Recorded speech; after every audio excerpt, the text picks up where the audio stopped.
सूरज धीरे धीरे ढल रहा था। लाल नारंगी रंग आसमान को जादुई बना रहा था। गांव की गलियों में दिन भर की थकान झलक रही थी।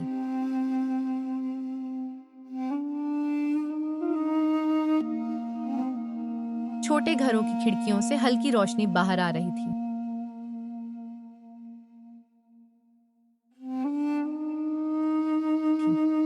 इस गांव के एक कोने में एक टूटा फूटा सा घर था, जहां 3 बहनें रहती थीं। गरीबी उनके जीवन का हिस्सा थी।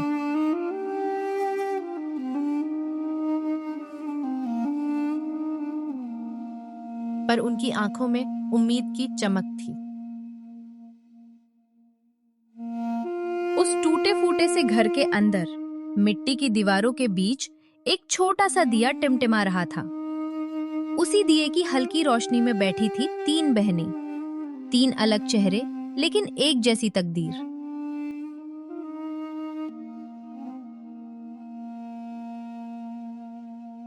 सबसे बड़ी बहन थी राधा, जो उम्र से पहले ही जिम्मेदार बन चुकी थी। घर का हर दर्द, हर चिंता वो चुपचाप अपने दिल में समेट लेती थी। बीच वाली बहन थी वंदना, जो बाहर से मजबूत दिखती थी, लेकिन अंदर ही अंदर हालात से डरती रहती थी। और सबसे छोटी थी सीता, जिसकी आंखों में आज भी सपने जिंदा थे और दिल में उम्मीद जो कभी बुझती नहीं थी।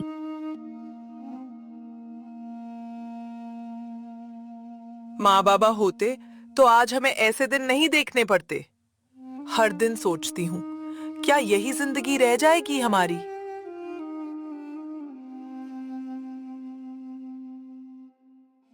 हमने क्या गुनाह किया है राधा दीदी?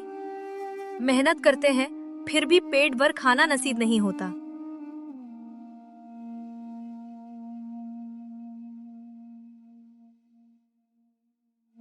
हालात जैसे भी हों, हम साथ हैं ना?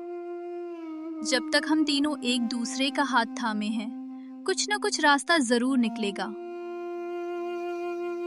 दीदी, एक आप ही तो हैं जो अंधेरे में भी रोशनी देख लेती है। काश भगवान एक बार हमारी भी सुन ले।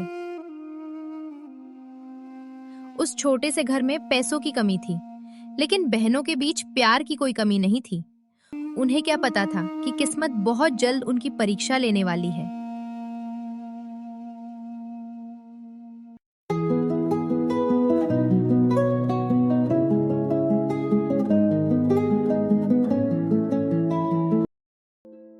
सुबह का समय था। सूरज की सुनहरी किरणें खेतों और पेड़ों पर बिखर रही थीं। हवा में हल्की ठंडक थी।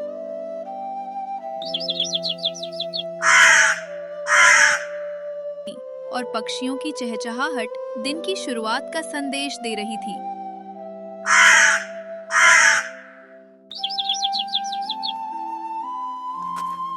छोटी बहन घड़ा उठाए नंगे पांव नदी की ओर चल पड़ी।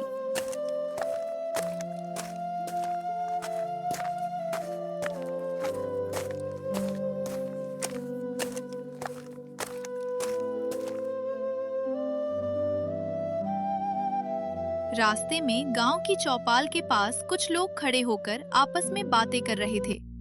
अरे सुना क्या तुम लोगों ने? जंगल के अंदर कोई खास आयुर्वेदिक पौधा मिला है। हाँ, कहते हैं शहर के व्यापारी उसे सोने के भाव खरीदते हैं। अगर किसी गरीब के हाथ लग जाए तो उसकी जिंदगी ही बदल जाए।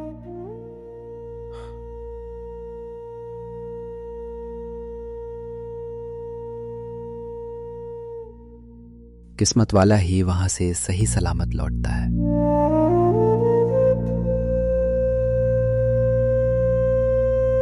छोटी बहन वहीं रुक गई। उसके कदम थम गए, दिल की धड़कन तेज हो गई।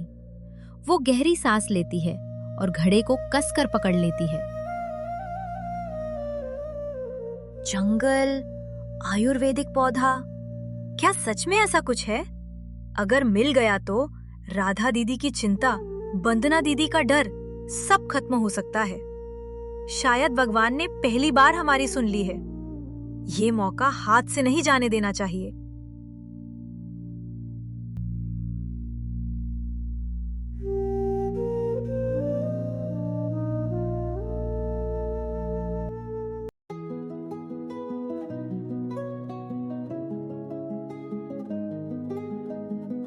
पानी भरने के बाद छोटी बहन के कदम अब पहले जैसे नहीं थे।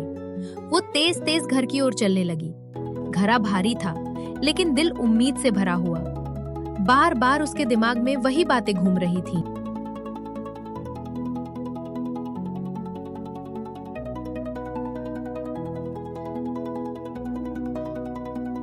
अगर दीदियों को बता दूं, डरेंगी जरूर, लेकिन कोशिश तो करनी ही होगी।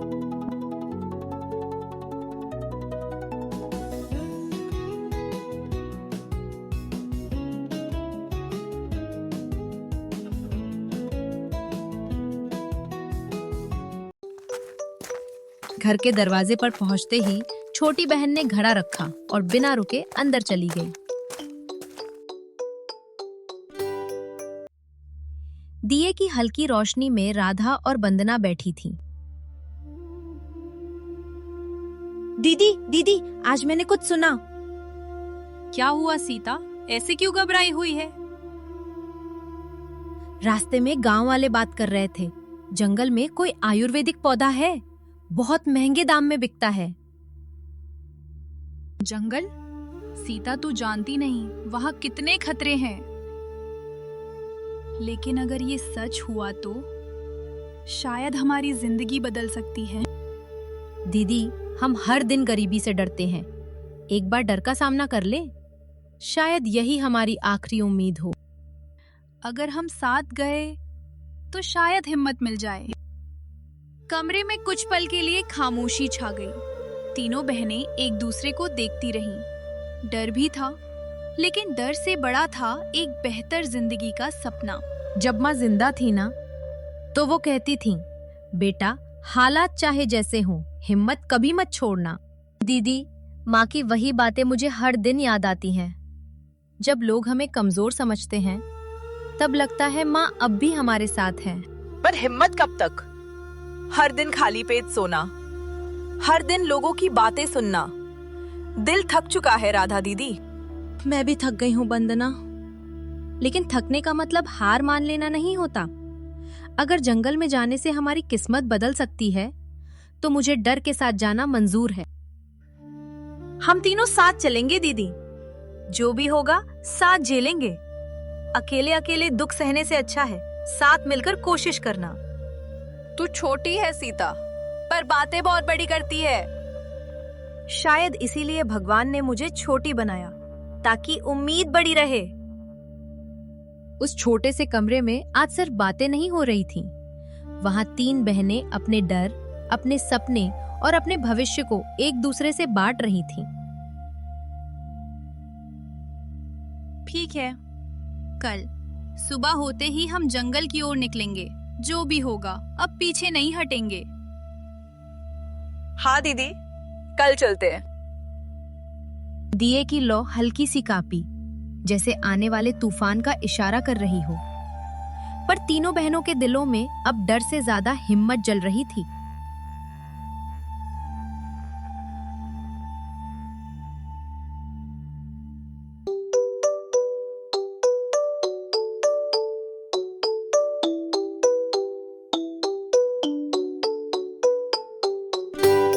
सुबह की पहली किरण जैसे अंधेरी जिंदगी में एक नई उम्मीद बनकर उतरी। दिए की बुझती लौ को देख तीनों बहनों ने आखिरी बार अपने घर को निहारा।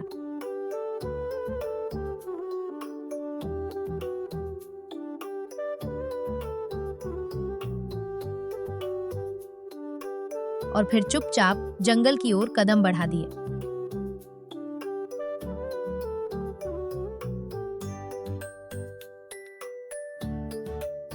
तीनों बहनें नंगे पांव, खाली जेब, लेकिन भरे दिलों के साथ जंगल की पगडंडियों पर चल पड़ी। दीदी, क्या सच में आज सब बदल जाएगा? दीदी, क्या सच में आज सब बदल जाएगा?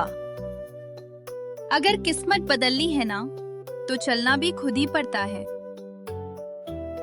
तीनों बहनें नंगे पांव, खाली जेब, लेकिन भरे दिलों के साथ जंगल की पगडंडियों पर चल पड़ी।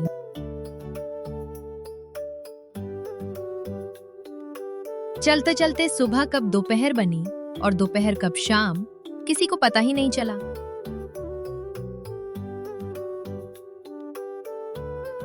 दीदी, मेरे पैर अब जवाब देने लगे हैं। हम बहुत दूर आ गए हैं राधा दीदी। अब भी रास्ता खत्म नहीं हुआ। सूरज ढलने लगा था और थकान अब दिल तक उतर आई थी। दीदी, क्या हमें वापस नहीं लौट जाना चाहिए? शायद किस्मत को यही मंजूर हो। नहीं बंदना, अब हम हार नहीं मानेंगे। वापस गए तो फिर वही जिंदगी मिलेगी, लेकिन आगे बढ़े तो शायद कुछ नया। हाँ दीदी, चलो थोड़ा और चलते हैं। थकी देह के साथ लेकिन मजबूत इरादों से तीनों बहनें फिर से चल पड़ी।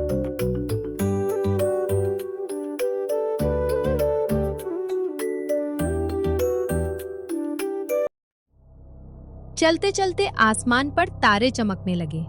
दिन पीछे छूट चुका था और रात अपने सन्नाटे के साथ उतर आई थी।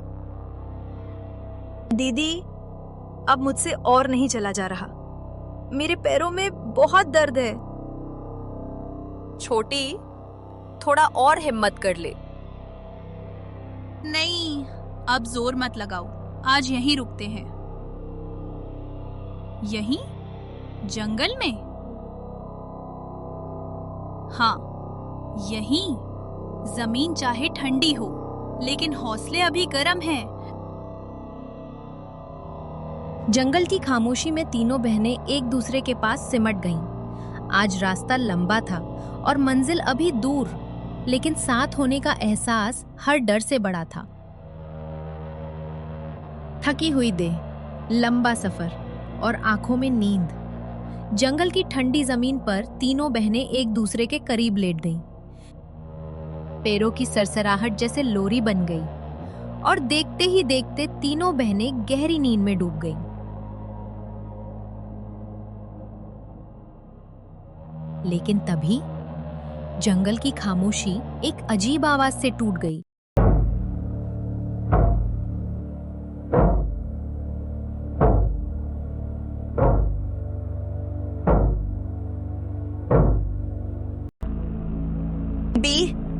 दीदी, ये आवाज क्या थी? मैंने भी सुनी। कोई यहाँ है क्या? तीनों बहनें घबराकर उठ खड़ी हुईं। दिल जोर जोर से धड़कने लगा। मुझे डर लग रहा है। चलो यहाँ से भाग चलते हैं। नहीं, रात के अंधेरे में और ज्यादा खतरा होगा।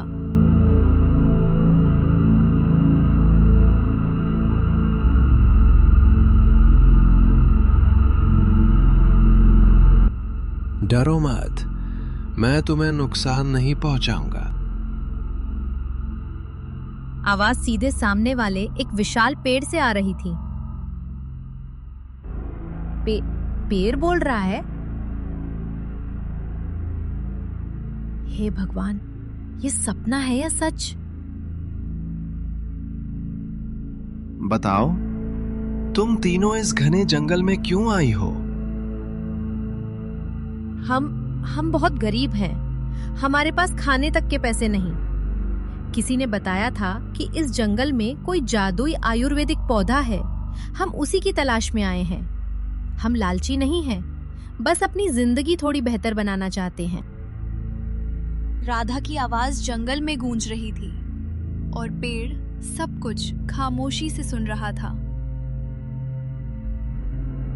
जादुई पौधा यहां नहीं है। तो फिर हम व्यर्थ ही आए। लेकिन तुम्हारा दुख सुनकर मेरा मन भर आया है। बहुत सालों बाद कोई इतनी सच्चाई से अपने दर्द को यहां लेकर आया है। अचानक से तेज रोशनी आती है और देखते ही देखते एक सोने का कलश, वो भी सोने से सिक्कों से भरा, सामने आता है।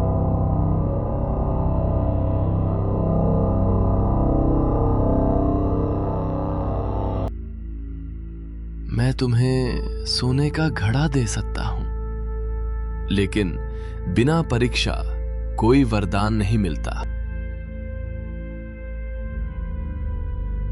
तीनों बहनें सोने के घड़े को देखकर आश्चर्य में पड़ जाती है।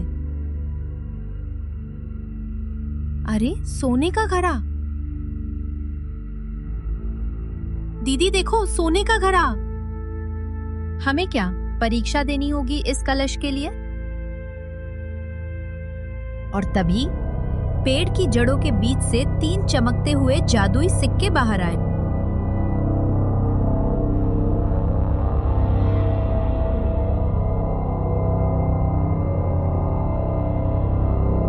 ये साधारण सिक्के नहीं है, ये तुम्हारी नीयत की परीक्षा लेंगे। मैं तुम तीनों बहनों को एक एक सिक्का दे रहा हूं। कल शाम ठीक 6 बजे तुम्हें इसी जगह लौटना होगा। और हमें क्या करना होगा? इस एक सिक्के को तुम्हें 2 सिक्कों में बदलकर लाना होगा। एक सिक्का 2 कैसे होगा? कैसे करोगी, ये तुम पर निर्भर करता है। जो इस परीक्षा में सच्ची निकलेगी वही सोने के कलश की हकदार होगी। और याद रहे, तीनों बहनों को ये परीक्षा अलग अलग देनी है। कल शाम 6 बजे तक का समय है तुम तीनों बहनों के पास अपनी किस्मत बदलने का।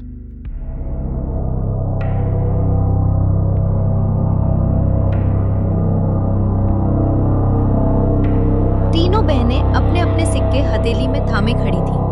ये सिर्फ सिक्का नहीं था, ये उनकी सोच, नियत और इंसानियत की परीक्षा थी। कल तय होगा हमारी किस्मत का रास्ता। सुबह की पहली किरण जंगल के पत्तों से फिसलती हुई जमीन पर आ गिरी। रात की डरावनी खामोशी अब उम्मीद में बदल चुकी थी। तीनों बहनें नींद से जागीं और अपनी अपनी हथेली में जादुई सिक्के को देखने लगीं। आज जो करना है अपने अपने दम पर करना होगा। शाम को ठीक 6 बजे यही मिलेंगे। भगवान करे हम तीनों सफल हों। और फिर तीनों बहनें 3 अलग दिशाओं में चल पड़ी।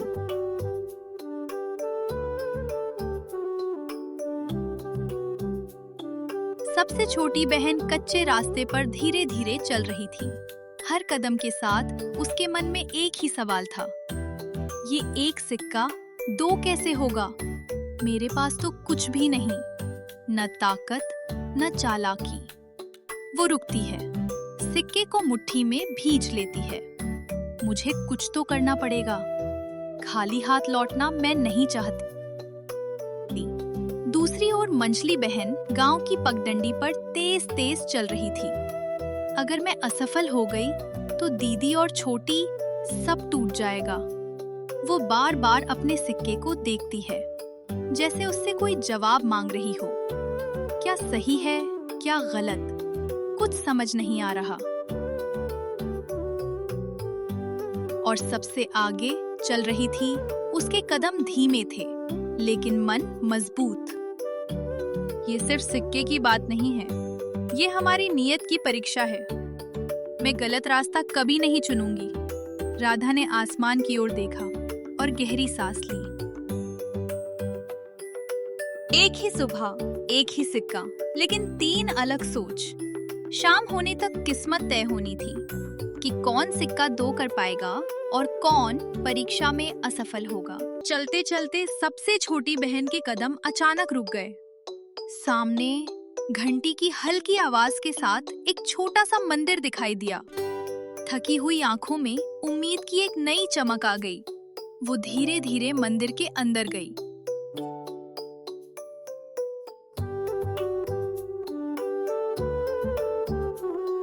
धूप की खुशबू और दीपक की लौ मन को शांति दे रही थी। हे भगवान, आज मुझे आपकी बहुत जरूरत है। आप तो सब जानते हो हम कितने गरीब हैं। माँ बाप नहीं है, बस 3 बहनें हैं और एक दूसरे का सहारा। उसकी आंखों से आंसू गिर पड़े और वो देर तक भगवान के सामने बैठी रही। तभी उसकी नजर भगवान के सामने रखे सिक्कों पर पड़ी। उसके मन में एक पल के लिए झिझक आई। ये तो भगवान के हैं, मैं कैसे? भगवान, आपके पास तो इतने सारे सिक्के हैं। अगर मैं एक सिक्का ले लूं तो बुरा मत मानना। मैं वादा करती हूँ कल आपको 4 सिक्के लौटा दूंगी, लेकिन आज मुझे इस एक सिक्के की बहुत जरूरत है। कांपते हाथों से उसने एक सिक्का उठाया और भगवान के चरणों में सिर झुका दिया। मुझे माफ कर देना, मेरी मजबूरी समझना। उसकी मासूमियत और सच्चा विश्वास हवा में घुल गया। दूसरी ओर मंजली बहन गांव की कच्ची पगडंडी पर तेज तेज कदम बढ़ा रही थी। उसके मन में डर भी था और उम्मीद भी। वो बार बार अपने हाथ की मुट्ठी खोलकर सिक्के को देखती। चलते चलते अचानक उसका पैर एक पत्थर से टकराया। सिक्का हाथ से छूटकर जमीन पर लुढ़क गया। अरे नहीं! वो सिक्का उठाने के लिए आगे बढ़ती है, वही उसे एक और सिक्का नजर आता है। वो आश्चर्य में पड़ जाती है। ये सिक्का किसका है? अगर ये किसी और का हुआ तो भी क्या फर्क पड़ता है? मैंने चोरी तो नहीं की। अगर मैं असफल हो गई तो दीदी और छोटी सब मुझ पर भरोसा करना छोड़ दें। सिक्का मिल ही गया है। भगवान भी तो कहते हैं, जो मिला है उसे संभाल लो। अपने मन को तसल्ली देकर वो सिक्का मुट्ठी में बंद कर लेती। मंजली बहन आगे बढ़ गई, लेकिन उसके दिल के किसी कोने में एक हल्की सी घबराहट अब भी रह गई, क्योंकि उसे पता था ये रास्ता आसान नहीं था। सबसे अलग रास्ते पर बड़ी बहन राधा धीमे लेकिन पक्के कदमों से आगे बढ़ रही थी। उसकी आंखों में कोई चालाकी नहीं थी, बस एक ही सोच, मेहनत। राधा गांव में पहुंची और काम तलाशने लगी।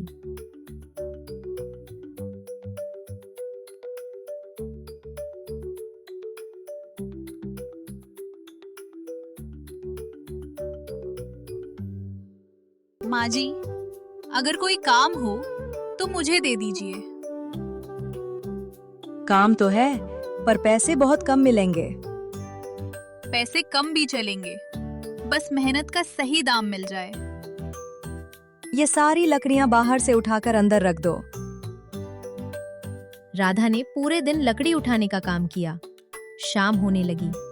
आसमान का रंग धीरे धीरे बदलने लगा।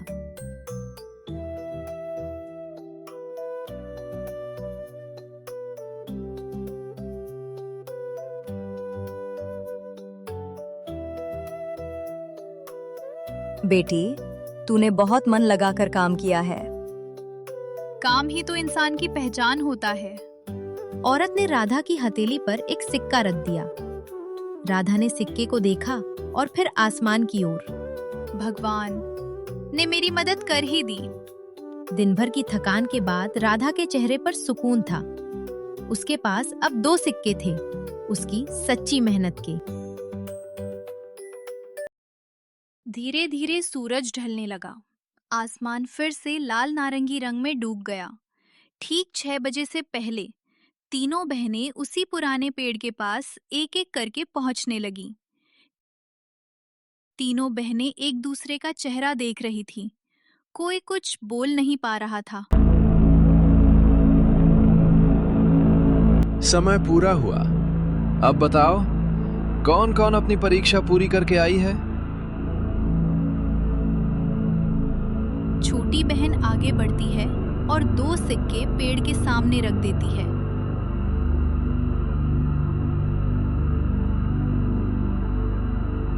मंजली बहन भी थोड़ी झिझक के साथ अपने 2 सिक्के रख देती है। मैं भी ले आई।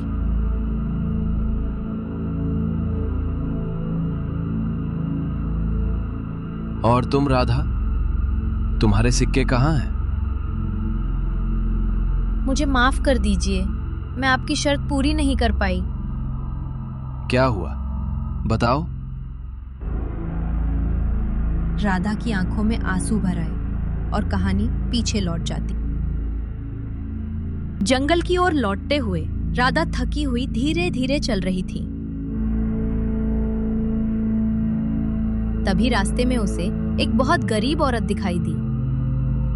बेटी, आज पूरा दिन कुछ नहीं खाया।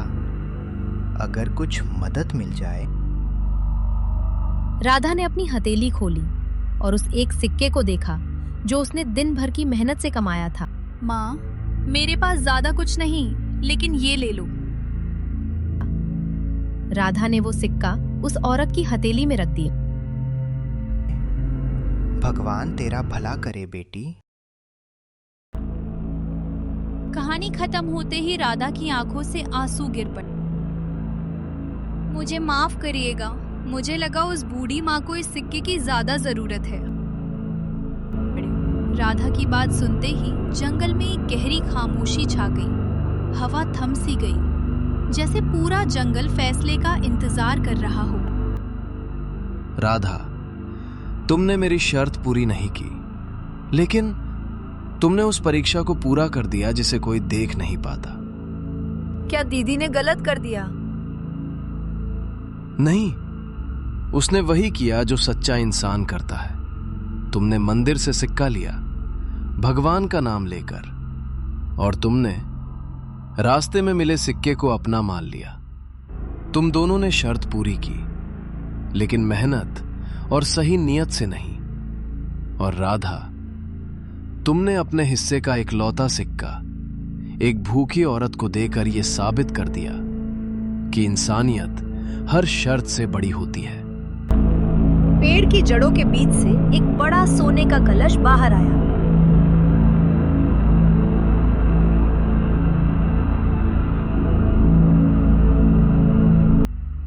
राधा, ये कलश तुम्हारा है। नहीं, मैं इसकी हकदार नहीं।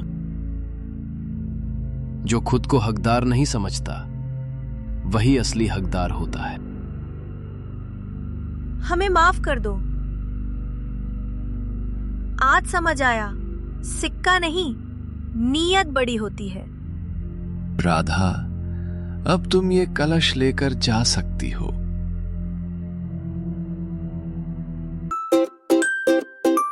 उस दिन के बाद तीनों बहनों की जिंदगी बदल रही। उन्होंने सोने का इस्तेमाल सिर्फ अपने लिए नहीं, बल्कि दूसरों की मदद के लिए भी किया, क्योंकि उन्होंने सीखा था सच्ची दौलत सिक्कों में नहीं, इंसानियत में होती है।